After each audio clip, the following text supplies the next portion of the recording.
শুক্রবার দেখবেন ঘন ঘন চলে আসতেছে। এক শুক্রবার শেষ না হতেই মনে হচ্ছে যে কালকে শুক্রবার গেল, আবার আজকে শুক্রবার চলে আসছে। প্রত্যেকটা মানুষের মুখে এখন একই কথা যে সময়ের কোনো বরকত পাচ্ছি না, দিনের মধ্যে কোনো বরকত পাচ্ছি না।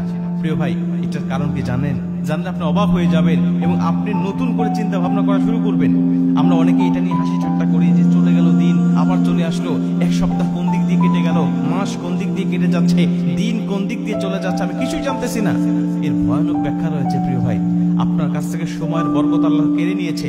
আপনি সময়ের বরকত পাচ্ছেন না। সারাদিন যত কাজ করার কথা আপনি সেই কাজগুলো শেষ করতেই পারতেছেন না, দিন ফুরিয়ে যাচ্ছে।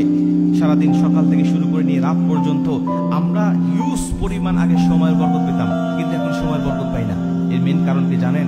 যে ব্যক্তি জোহরের নামাজ কাজা করে, এর একটা ব্যাখ্যায় আসছে, জোহরের নামাজ যে ব্যক্তি কাজা করে, ফজরের নামাজ যে ব্যক্তি কাজা করে, এই নামাজ কাজা করা ব্যক্তিদের কাছ থেকে আল্লাহ পাক সময়ের বরকত ছিনিয়ে নেয়। সময়ের বরকত তাদের কাছে আল্লাহ রাখে না।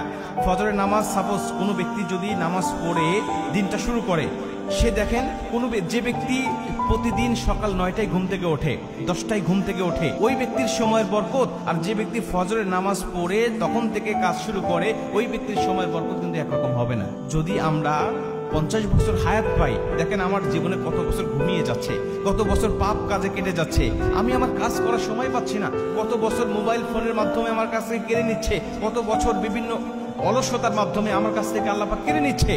এই সময়গুলো আমি হারিয়ে ফেলতেছি একেবারে অযথা। এই সময়গুলো যখন আপনার জীবন থেকে হারিয়ে যাচ্ছে, তখন সময়ের বরকত এমনিতেই কমে যাচ্ছে। সময়ের বরকত এমনিতেই আপনার জীবন থেকে হারিয়ে যাচ্ছে।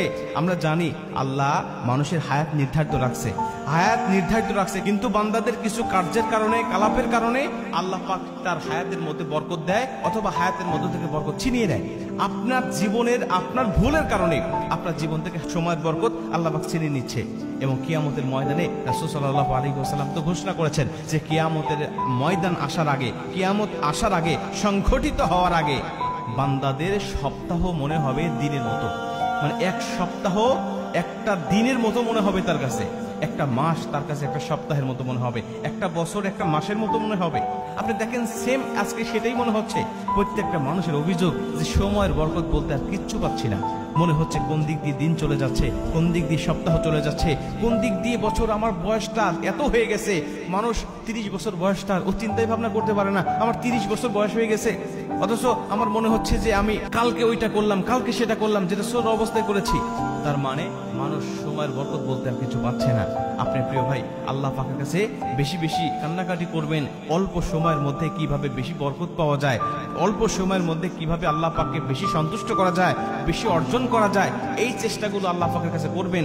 এতে আল্লাহ পাক আপনাকে সময়ের বরকত দিবে। আর বিশেষ করে ফজরের নামাজটা জামাতের সাথে যদি আপনি পড়তে পারেন, দেখবেন ওই দিনের দূরত্ব, ওই দিনের একটা ডিউরেশন, আর যেদিন আপনি 10টা পর্যন্ত ঘুমিয়েছেন ওই দিনের ডিউরেশন কিন্তু একরকম হবে না।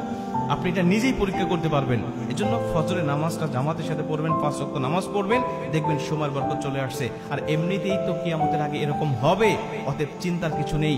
বরং আল্লাহ পাকের কাছে কান্নাকাটি করবেন যেন আল্লাহ পাক আমাদেরকে কিয়ামতের ময়দানে এই অল্প সময়ের মাধ্যমে যেন বেশি কিছু অর্জন করতে পারি, এমন কিছু আমার জীবনে দান করে।